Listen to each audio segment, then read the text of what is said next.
There we go.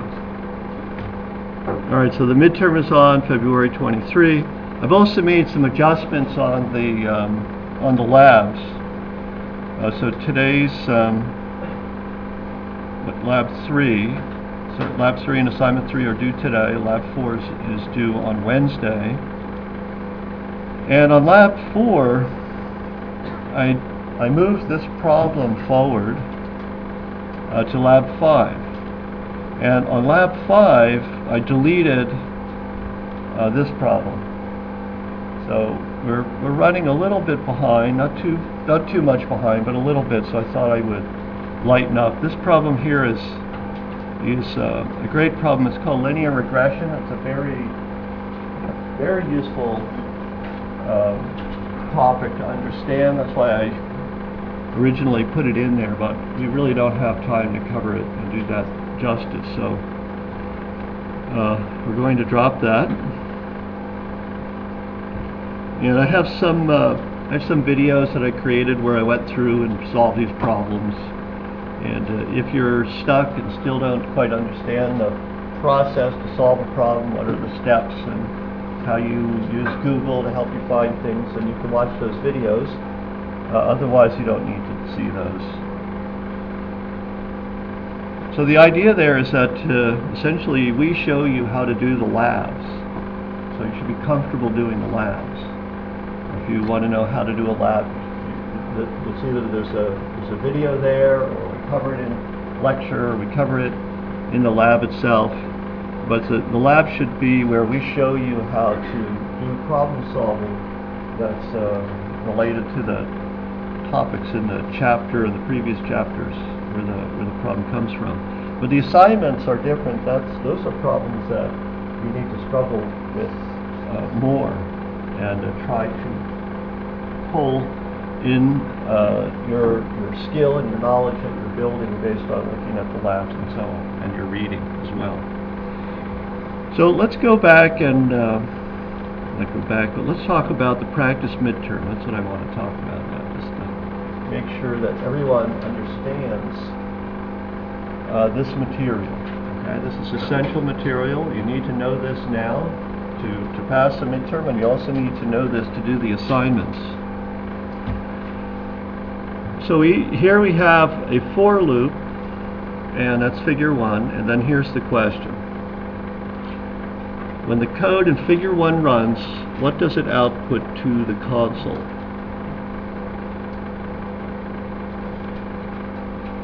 So you have to analyze this. So let me explain what happens here. That this is the for loop, and this is an opening brace, this is the closing brace, and this is the body of the loop.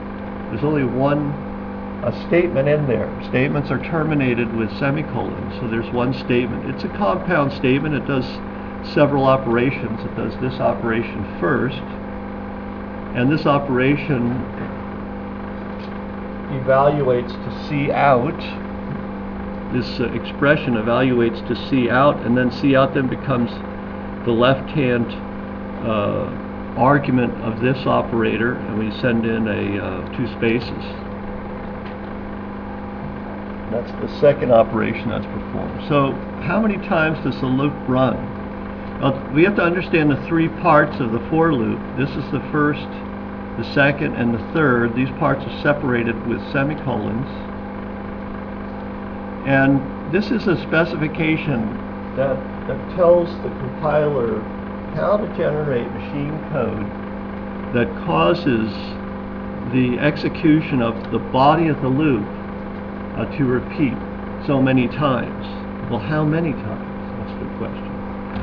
So let's examine the specification. The first thing in the first section of this for loop, we declare a variable called I, and we set it equal to 0. This is the initialization section. This is only run once. This is a loop, but this piece of code only runs once. So when you look at that, you should think that only runs once. So some variable I gets created, and the value of 0 is placed into I, placed into the memory, the computer memory that for which I is a label. And then the second part of the loop is the condition. And this is the condition that's evaluated.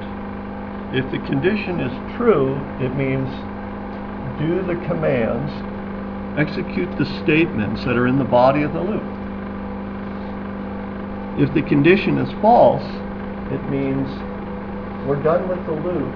Let's continue executing the code after the terminating, after the closing brace. So we would basically exit the loop and continue on. So this is the condition. This is done first. Now after the body of the loop is executed, then we execute this third piece of code, which here is to increment I. So that means if I starts at 0, and then we compare I to 5. 0 is less than 5. That's true. So we do the body of the loop. We print I, which is 0. So we print 0. Let's say it's not how many times the loop runs. It's what gets printed. So we print 0. And then we increment I. So now I is 0 plus 1. I is 1. After we do that, remember we don't do this again. We just discard that. That's initialization. After we increment I, then we evaluate this condition. Is 1 less than 5? It is. Okay, let's execute the body of the loop. We print I. Now we're printing 1. But we also printed these spaces here as well, so we got things spaced out. The body of the loop has just finished running. Now we increment I. I is, and you know what? Maybe it helps to just keep track. It helps to keep track of what I is. So I is currently 1. We just printed I here, and I is currently 1. So we increment I. That becomes 2, and then we perform the comparison, or we evaluate the condition. So 2 is less than 5. That's true. That means we run this. So we print 2. So we print 2, and then we print 2 spaces. That's what we do. Question, yeah? No. Why is it that the plus plus I isn't executed before we run the first time? Why is plus plus I not executed before we run the Because before the body of it, so therefore it seems like it should be. Well, remember the compiler is going to see this, and it's going to generate these machine instructions that carry out the commands. And it simply doesn't do it like that. You know, the first thing it does, it allocates memory to store this integer I, and then it evaluates the condition. And this operation here is done at the end of the loop. It's never performed at the beginning of the loop. It's only performed at the end of the loop. And that's because that's the way the compiler does it. When you see that piece of the loop, you should think, that's what's done after I execute the statements that are in the body of the loop. It's not done first. You just have to memorize it. It could have been the other way around. They could have designed the language in the other way. So in a sense, it's arbitrary, but this is how it got designed. Okay. So we increment I. We get 3. Print it, and we print 2 spaces, and so on. So we keep doing that pattern over and over. Now I is incremented again. That's 4. We print 4, followed by 2 spaces. Increment I again. 5. You see how I'm keeping track of the variable I? That can be useful when you're trying to read code. Now 5 is, this is called a walkthrough, by the way. The book talks about walkthroughs, I think in chapter 4. It's a process called a walkthrough. When you print 5, Oh, we don't print 5. We increment I here, I becomes 5. And then we evaluate the condition. 5 is not less than 5. So here we stop. So if we were to do something else like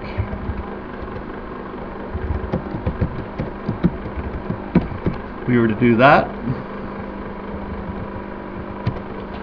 then we would end up printing this. When I hits 5, the condition fails. The loop condition fails. And we continue executing statements that follow the body of the loop.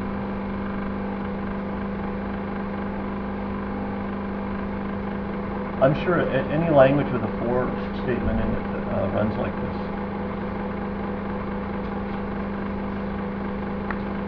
And practically every language there is has a for loop in it. What's the difference between plus plus I and I plus plus? There, in this situation, plus plus I and I plus plus have the same result. There's no difference there. Why is one pre and post?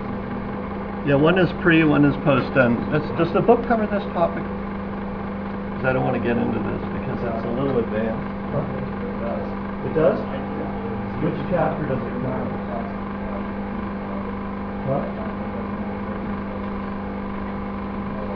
Not in this case, but there we can craft a piece of code in which it does make a difference.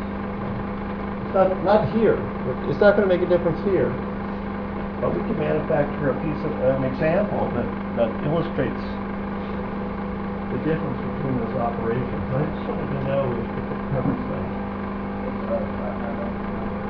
There it is. Okay, it's going to be on the midterm. So I got to cover it today, all right? Let's cover that. In fact, what I'd like to do is cover that inside Visual Studio, because then we can run experiments and you can see how that works. Well, actually, let's do this. Let's go ahead and write some new midterm questions.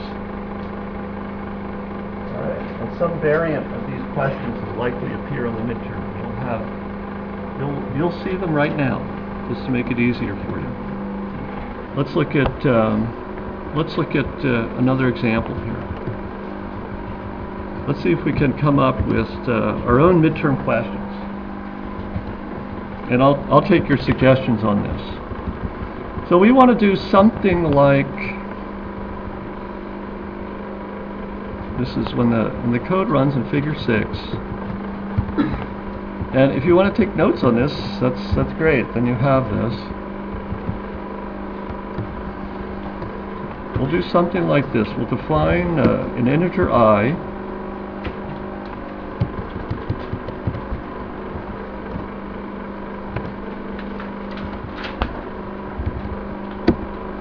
and let's set it to 0.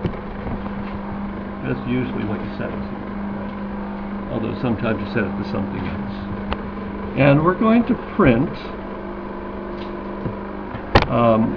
I plus plus. And then we're going to print I, and then 2 spaces.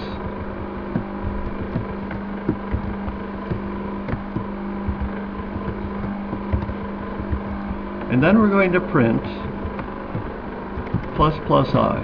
Like, this is the perfect midterm question. Either I ask this question exactly like that, or I make some variant. Okay, try it. Who knows the difference? Anybody know the difference?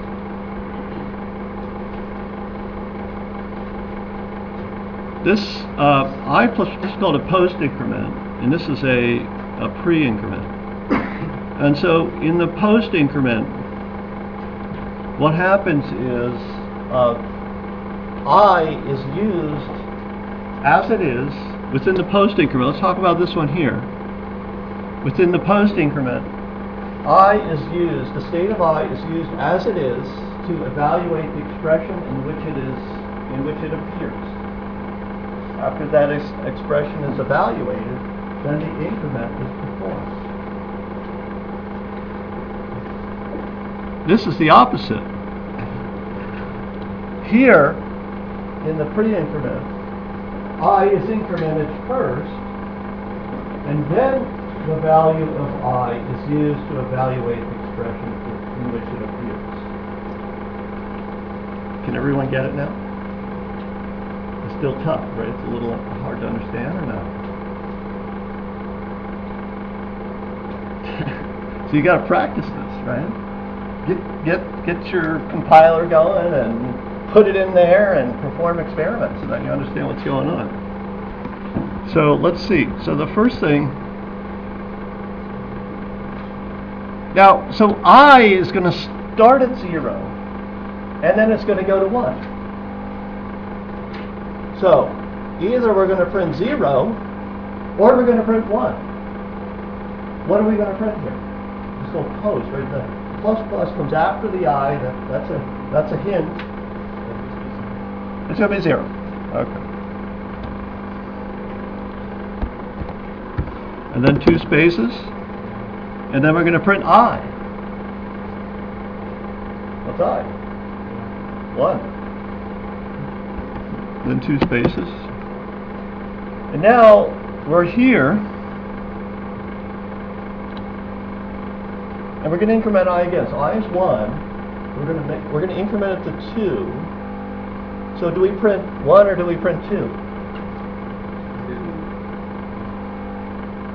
Yeah, that's right. I was going to say 1. So we increment I first, and then we print the value of I. Then we utilize the value of I in the expression in which it appears. So finally, we're going to print I again. What do we get? 2. That's it. So there's another midterm question. So as you can see, in this loop, it doesn't matter. Because here, I doesn't really appear in any, I mean, you could maybe think of it as appearing within something, but it stands on its own. This expression, we could have something like, I mean, we could put anything in here. We could put this in if we want. But this would, yeah, that'll be okay. We could do this. This is just it's just a space. It's a piece of code that's run at the end of the loop. So when the body of the loop finishes running, then we run that, whatever it is in there. It could be anything. It doesn't have to be an increment.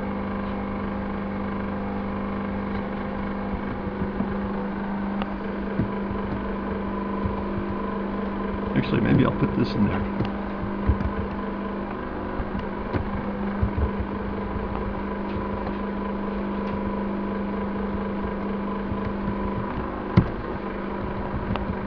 Okay, let's keep going. Let's do number 2. Grade yourself on this as we go through here. Rewrite the code in figure 1 so that it uses a while loop rather than a for loop to accomplish the same output. There it is. Alright, let's take a look at that.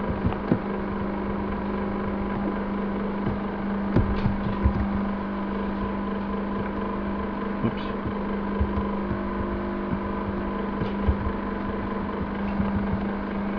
So we're going to have a while loop. I'm going to show you one way to transform this. We have initialization. Now the while loop, I'm just going to put this in here. That controls the loop. So what we want is we're going to have while some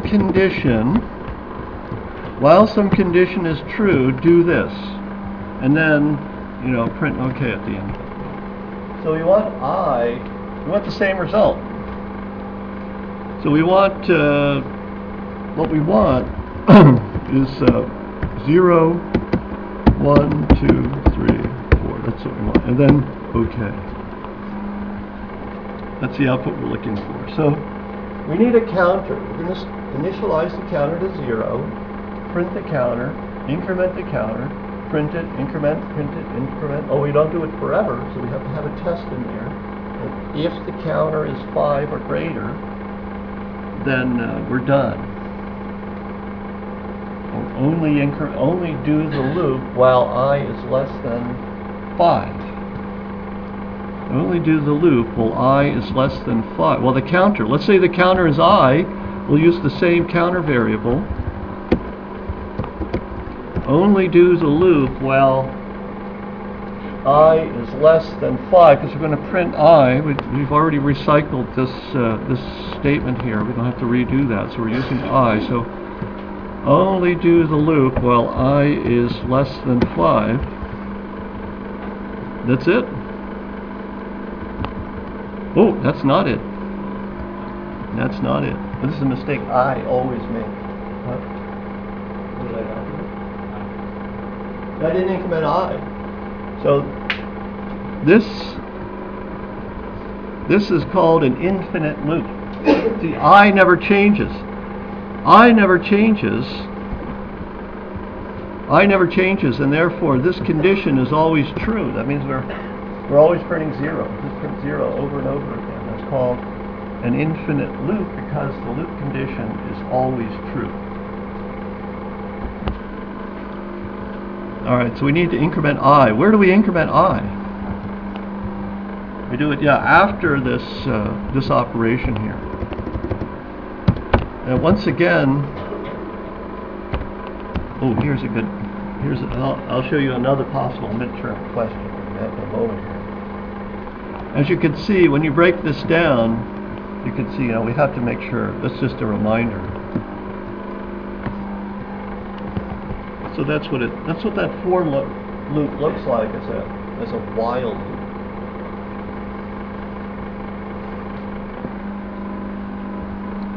So there's the answer.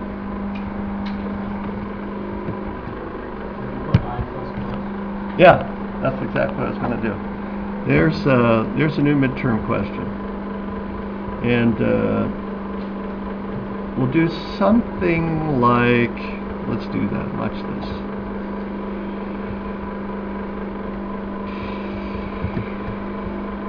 I'm going to create a new midterm question. It looks like this.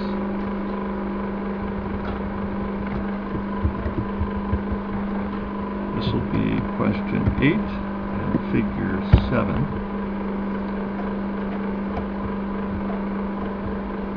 Oops, right here.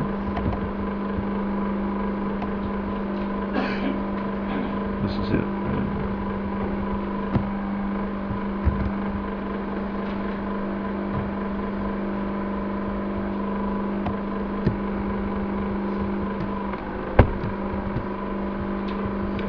When the code in figure 7 runs, what does it output to the console? And this is what we're going to do.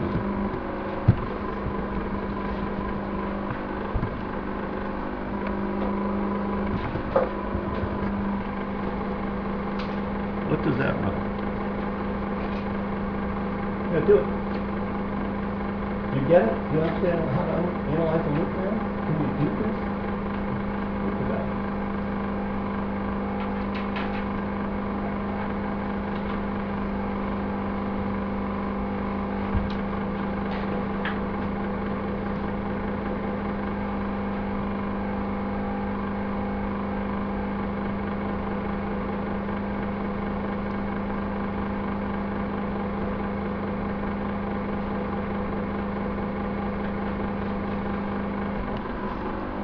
It's the same thing, right?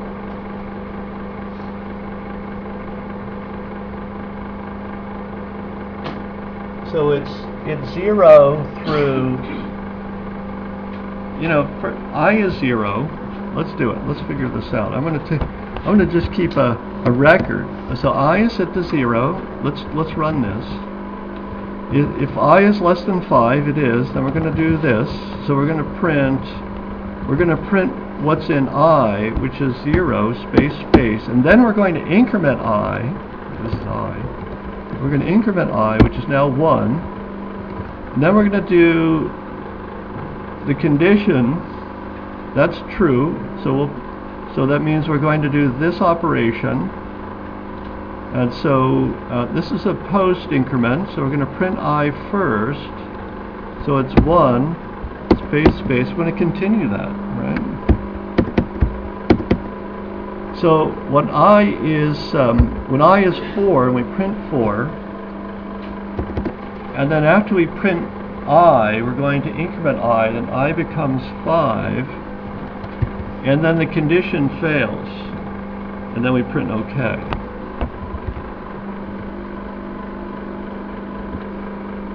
What happens if we did this?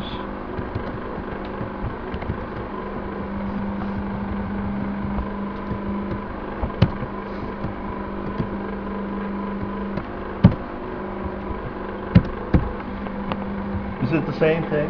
You know, like in the for loop, we get the same result? 1 through 5?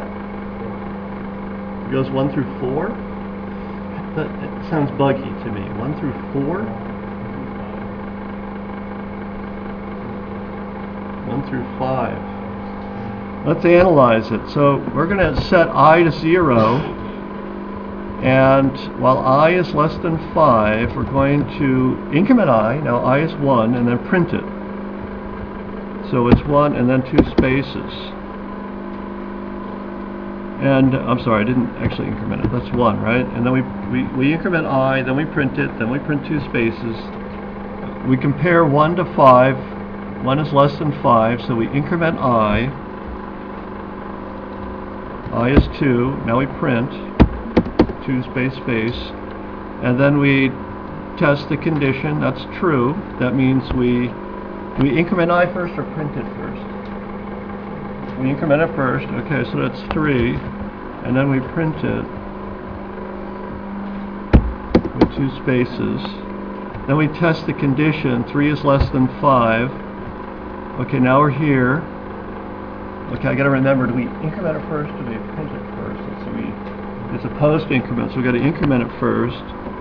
So that'll be 4. And now we print it. And then we test the condition. This is still true, isn't it? So we come to here and we increment I first before we use it in the expression in which it appears. So that becomes 5. And then we use it in the expression in which it appears with 2 spaces. And now we test, and this is now false, so we'll print OK.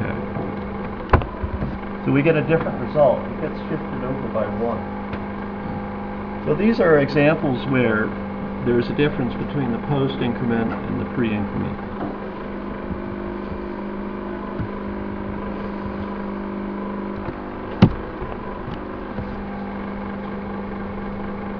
You know, what we're doing here, some people call this computational thinking. Right? What does that mean? I just went to a conference in New Orleans, and one of the problems at this conference was defining computational thinking. No one was really agree with it and so on. It's like defining mathematical thinking or scientific thinking. It's not that easy to define. But when you're doing it, you know you're doing it. And that's what we're doing. We're doing computational thinking. Let's see, my definition is we're thinking like a computer. So we can predict, if we write our code this way, the computer is going to behave the way I want it to. In order to write the code, I have to think like a computer.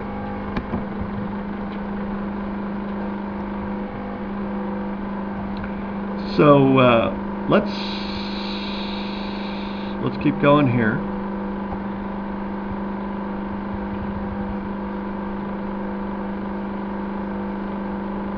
We did this one, right? Well, here's the next example, figure 2.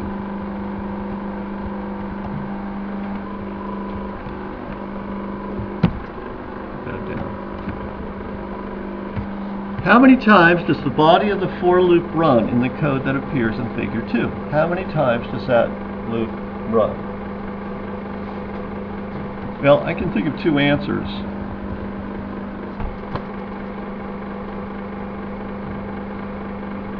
Let's suppose the user types in the number 0.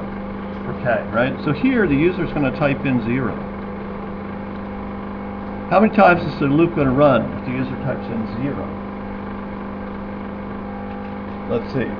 Well, the loop starts, I is initialized to 0, and then we compare 0 to 0. 0 is not less than 0, so we don't execute the loop at all. It runs 0 times. Let's suppose the user types in the value 1 for k. Then I is starts at 0. 0 is less than 1, so we'll run the body of the loop. Then at the bottom of the loop, we increment I. Now I is 1. Remember, the user typed in 1 for k, so now we compare 1 to 1. 1 is not less than 1, so we're done. We ran the loop once. The user enters in a 1, and we run the body of the loop once. If the user enters in the number 1,000,000, how many times are we going to execute the body of the loop? 1,000,000. You can start small, right? That's one way. I figured this out inductively. Right? Let's try 0. Let's try 1, and then you can see the pattern. So, oh, obviously, it's running k times. So you could have two answers here. You can say, here's one answer, k times. The loop runs k times. I like that answer. Or you could say the number of times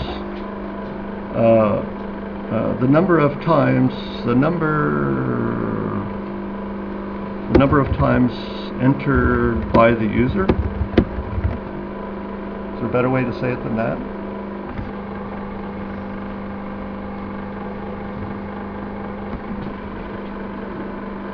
Something like that. Or you could say it like this: k times,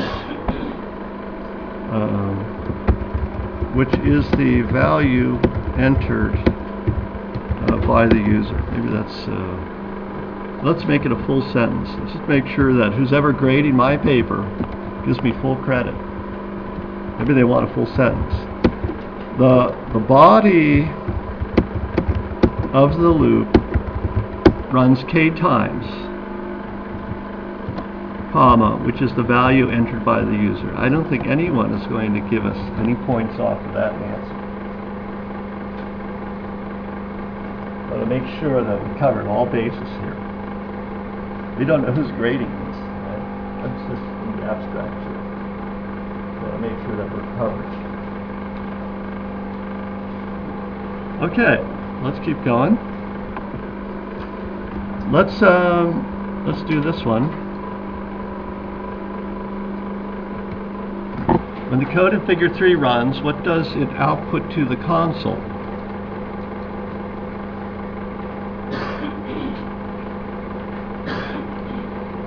Does this one make your head hurt?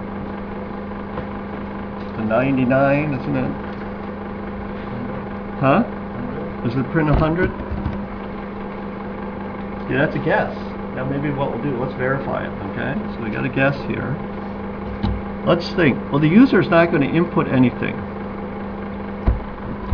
So let's analyze it. The user won't input anything. Let's keep track of the state of the variable. So I is going to start at 12.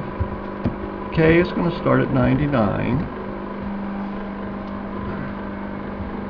And let's go ahead and do it. So we're here. Let's enter into the while. Let's suppose we just went through these two statements of initialization, and we enter the while loop. Now we compare I with k. So I is less than or equal to k. That is true. 12 is less than or equal to 99. So we do this. We add 1 to I. So that means 1 becomes, or I rather, becomes 13. And then we compare I to k again.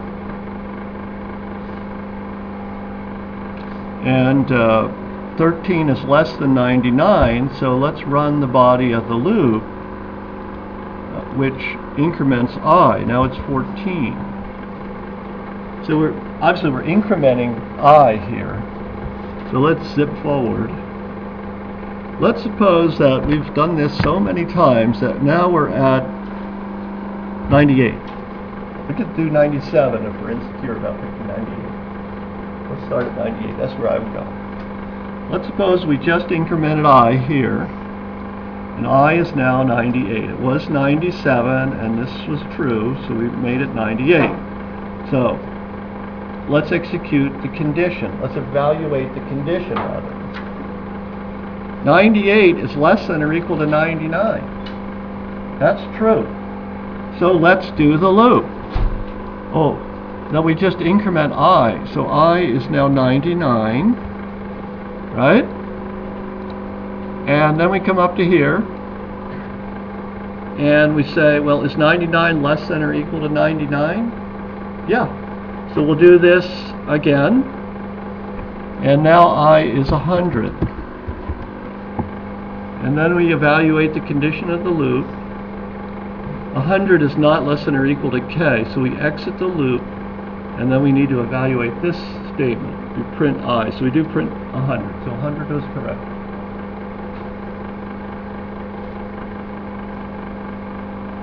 You don't have to raise your hands. I'm curious how many people got that.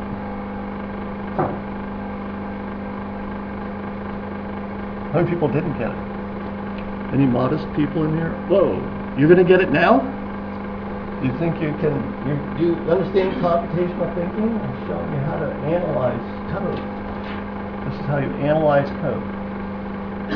So maybe you need to practice this a little bit, just to get ready. This is another word for what we're doing here is called algorithms. These are algorithms, and we're understanding algorithms. We're not writing them now. We're analyzing them.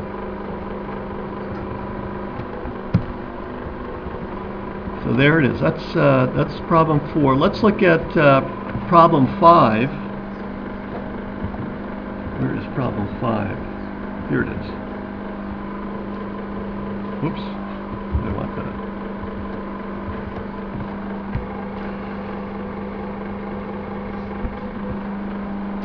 And we just did this, right?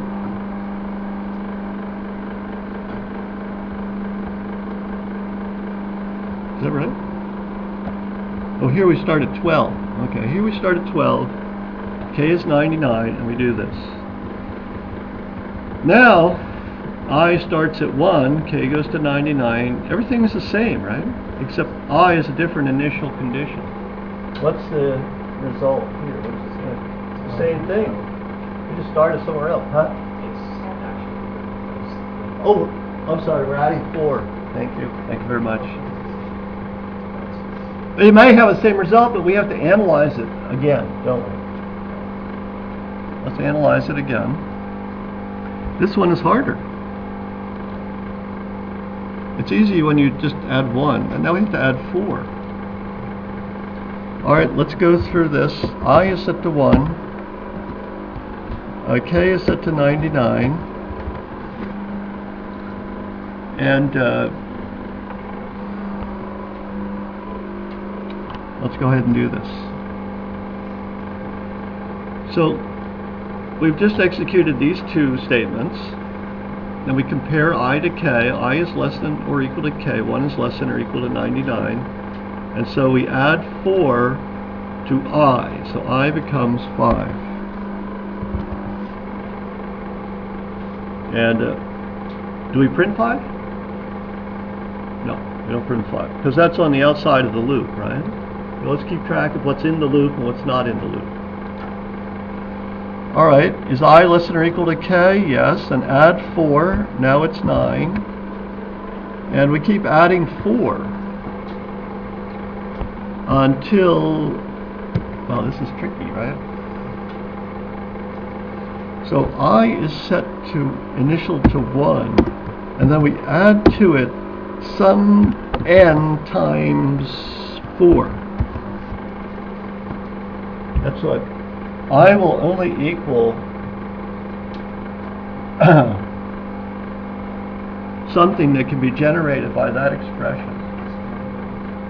Huh? 1, 1?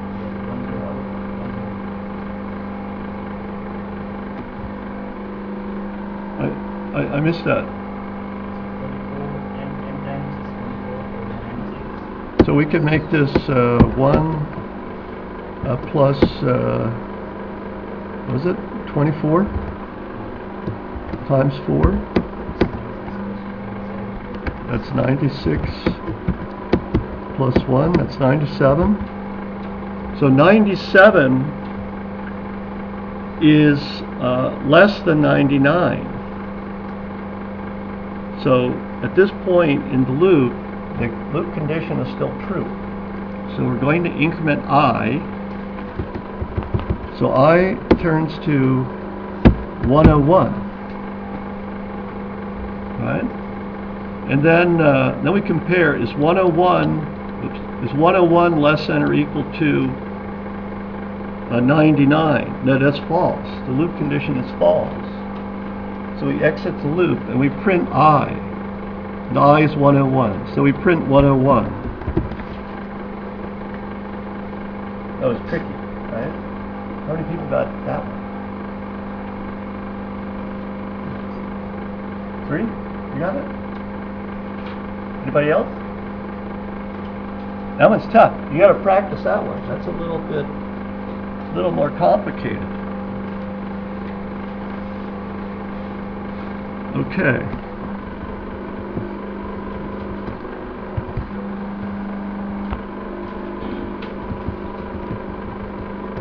This one is easy, right? If you don't understand this one now, I want to let you know that this is very, very easy. And this is going to give you a free 10 points on the midterm. You just get it in this moment. There's two kinds of division. There's integer division and there's floating point division. But in the language, C++ and other languages like C# and Java, for instance, they use the same symbol, the slash, to represent two different operations. The operation I've highlighted here is called floating point division. This operation here is a different operation. This is called integer division. And those two different operations give different results, even though it looks as if we're putting the same numbers in there, but we're not, in fact. This value is represented in memory as binary 1, 1. This number is represented in memory in a completely different way. There's a 1, 1 in there, you know, and then there's a power, there's an exponent with a power. The power is going to be 0. So it will roughly equal each other, but there'll be some things that could be a little different. But anyway, this is a different operation. This is a floating point division. That means the value on the top and the value on the bottom are both interpreted as floating point numbers. We do the division and we get a result that has a fractional component. So 3 divided by 6 is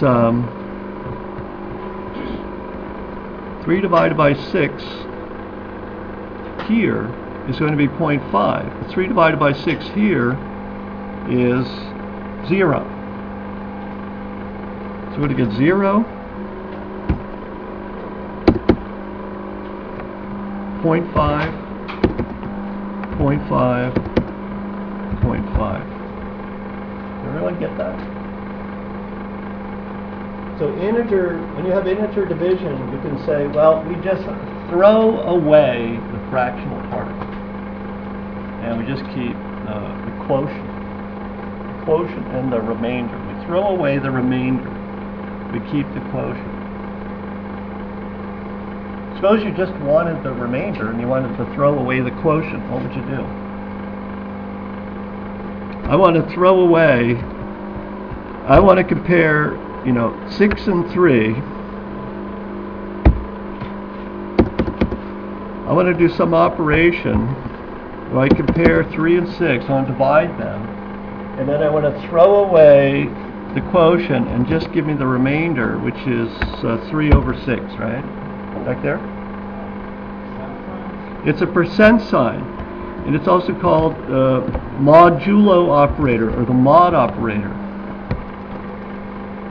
So that's the counterpart to integer division. It's called a modulo operator, a mod. This is used a lot, actually. This turns out to be very handy.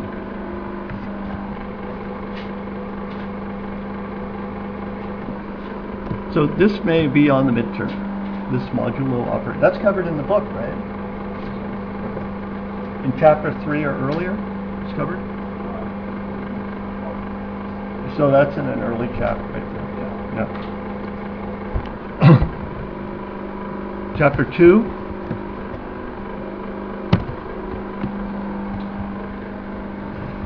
All right, what about this one? We did this one. That's it. We looked at this one.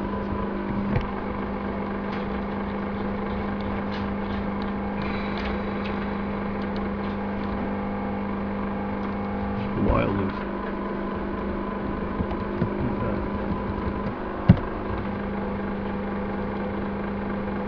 Any comments on the midterm? Everybody ready to go? Might need to practice. Some people don't need to practice, they're already there. But others of you are going to need to practice a little bit.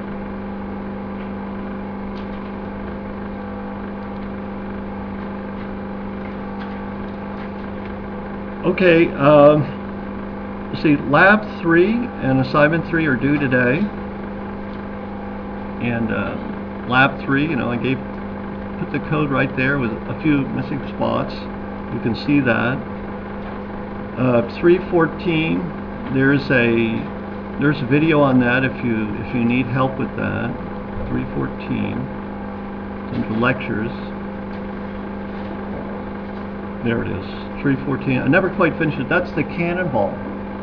And let me just briefly go over that now, actually, because we didn't quite finish it in class.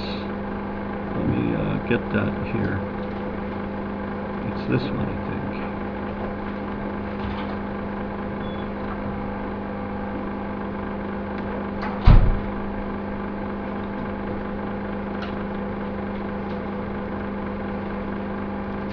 Here's the cannonball problem. And what we didn't do in class is we didn't print the position of the cannonball at every second. So in lab we worked out that detail. But for those of you who didn't come to lab, you don't have this solution. But it is available in video form. I added a little amendment here to show how to finish that problem. But here, basically, what we do is we have all of our initial conditions here, and we have a loop. Here's the loop condition. So remember, what we're doing is we're simulating the height of the cannonball. We point the cannon straight up in the air. We fire it at time t equals 0, and then we want to predict the height of the cannonball for t equals 1, t equals 2, t equals 3, and so on. And we want to know what value of t is it that the cannonball returns back to the ground, which won't be an exact second. It'll be like 2.4 or something like that. So the condition, we're going to run the loop this time. The condition we had last time was if seconds were less than 2, something like that. So we weren't quite finished the problem, but now we're finished the problem. At least this code, I'm finished the problem. So the loop condition will be, let's continue simulating the cannonball moving as long as it's above the ground or on the ground.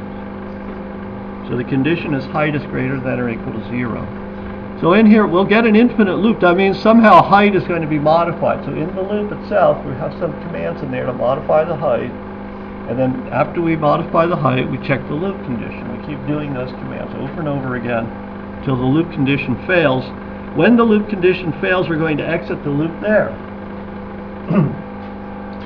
And I want to know what is the height when we exit the loop. So we print it right there. It's the time. I want to know the time when the ball hits the ground. I'm sorry, I don't want to know the height. I know what the height is. The height is 0. Or a little less than 0, because it's an estimate. But I want to know the time. So I print the time. And then we want to see what does the formula give us? Right, the formula was given in the calculus textbook. Looks like this.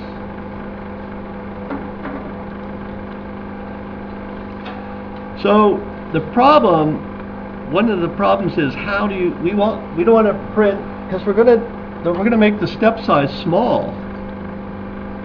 Here the step size is small, so we don't want to print the height at each step. Then we're printing too much information on the screen. And the problem asks for us to print the height at every second. So we want to figure out a way to print every time we reach a new second. So what we do is we create a target here, call it seconds. Let's initialize it to 0.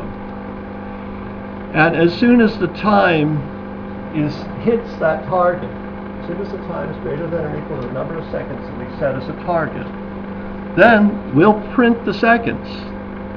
And we'll print the height. Most importantly, we'll print the height. That's what the book was asking for. And we're going to print the height as predicted by the formula. And then we have to advance the target to the next second, because we don't want to print all the intermediate values, right? So once we trigger the condition here, once our time is equal to or greater than the seconds that we set, we're going to set the next second. So we can go through the loop without printing this information at intermediate values. We wait until we hit the next whole second value, or exceed that second value. And then I threw in some commands to set the width of the output. But I want to tell you that this is not very important, and I don't see it used in practice. Set precision and this set W, this is to set the width, the output field, all that stuff. I don't see this used in practice. In practice, we use a different approach to formatting the output. But you see it in the textbooks a lot. And actually, there may be some professors that want you to use this. That's a warning. But I don't care about this.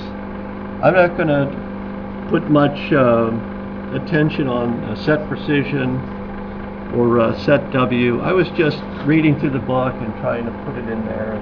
But I don't care about it that much, and you don't need to use that in your code in my course. But there may be another instructor that you get later on that wants to see that. I don't know.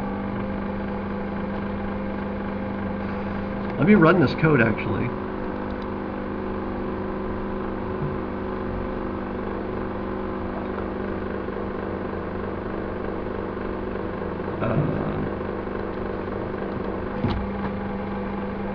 So the initial velocity of 100, that's the number the book was using. That's what it looks like.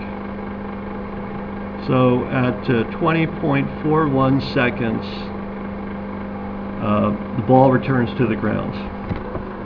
And that's with a step size of, 0, 0, 1. We could add another 0 in there and see what happens with that.